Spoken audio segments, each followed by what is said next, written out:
News 16 Kerala. സീറ്റുകൾ വർദ്ധിപ്പിച്ച Oman എയറും സലാം എയറും. July ആദ്യം മുതൽ ഒമാൻ എയർ അതിന്റെ കരിയഫ് പ്രവർത്തനങ്ങൾ ആരംഭിക്കും. തിരക്കേറിയ സമയങ്ങളിൽ ദിവസേനയുള്ള വിമാനങ്ങളുടെ എണ്ണം 12 ഉയർത്തും. സലാം എയർ ജൂൺ അവസാനം പ്രവർത്തനം ആരംഭിക്കും.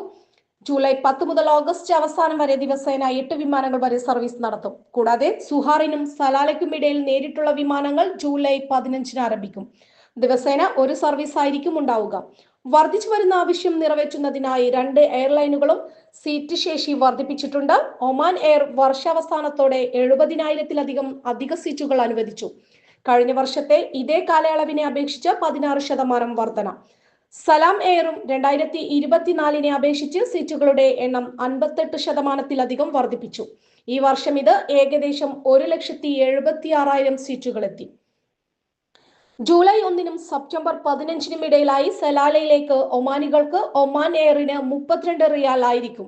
മടക്കയാത്രയ്ക്ക് 54 റിയാൽ മുതലും ആയിരിക്കും. സലാം എയറിന് ഒരു വർഷത്തേക്കുള്ള വിമാനത്തിന് 30 റിയാലും മടക്കയാത്രയ്ക്ക് 48 റിയാൽ മുതലും ആയിരിക്കും ചാർജ്.